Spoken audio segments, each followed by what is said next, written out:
Cézanne's The Card Players. 1890, 1892. His last period of great fertility, great activity. Great radicalism. Yes.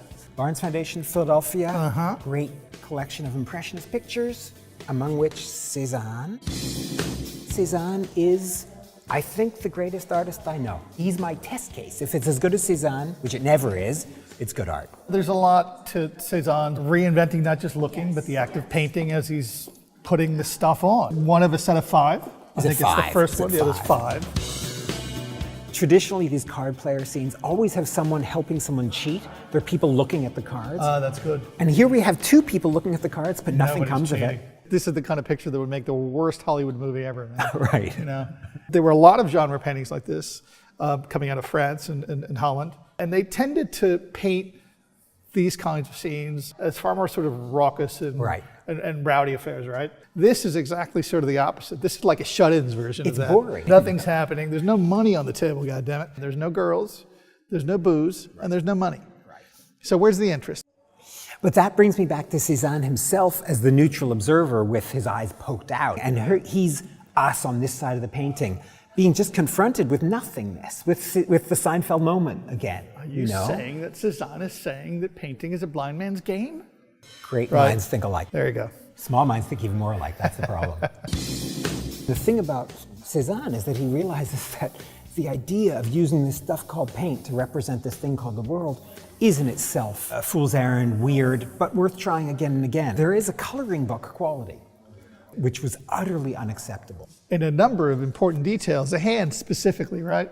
He's not coloring between the lines. Right, he can't even color between the lines. He can't even color in between his own bloody lines. It's all about refusing to color in the lines. He wants you to color in, that's the thing. I mean, he wants the viewer to make certain kinds of visual jumps. Painting is supposed to be sublimation of sex. Right. It's supposed to be erotic. The act of painting is erotic. Right. The paint itself is the bodily fluid of some kind or another. And there's none of that in here, right? I mean, there's hardly any flesh. In fact, the flesh is clotted and diseased. Windblown or Irish tanned, as they say, boozy ruddiness, you know, or it's this poor girl who I'm not 100% sure as yet is a girl who just looks so pale. If pictures could drink saltpeter, I think this one's had like, you know, that's very good. Several sacks of it. This is one of the greatest paintings in the history of painting, and we've been here maybe 45 minutes. It's got to be able to speak more. Making it really difficult for us, not dramatizing, not going for cliche, barely sort of exploiting genre. Yet, through global historical consensus, we come to this picture possibly being the most valuable picture in the world. The last one of these, if I remember correctly, is in the collection of the royal family of Qatar. It's somewhere between $250 and $300 million. Oh, million. Not that we care about money. Well, we actually do care. We have risen way above that. So you have, I haven't. Could it be $1 billion? Let's call it, because no one can correct us. Let's call it the $1 billion picture. This is Cézanne's brain, the $1 billion picture. That's a miracle, though. It is a miracle. Because I'm not, you know, money and art usually make a stupid combination.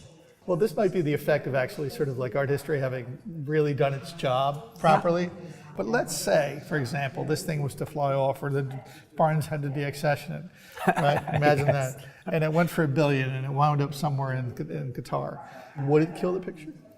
There's a danger that it would become a postcard that no one can look at even anymore, that it would just be a dollar sign. Right. But I think Cézanne resists that better than any other art I can think of. Better than Picasso, better than Titian, better than anyone. I think that this picture will always be a difficult picture, demanding picture, mean picture. I mean, he was a mean guy. Cézanne was not a nice person to anyone around him, and I think his pictures capture that. Yeah, I think you're right. Christian, we have 5 minutes left. Okay. And we still have not managed to shake this picture off the wall with our stupidity, and that's my goal. It escapes definition. It's supralinguistic. Here we have the picture that we all want to try and sort of figure out in this particular frame, above, half hidden. I know where you're going. And obscured, illegible. Deliberately obscured. That's Cézanne right there. That's Cézanne right there. Read this asshole. Yeah. It's black. There's a middle finger somewhere in that. They're giving us the very obscured finger, right? Right. You can't see it, but it's being given to us. Oh, he's there. An hour of that, and he ends with a finger, man.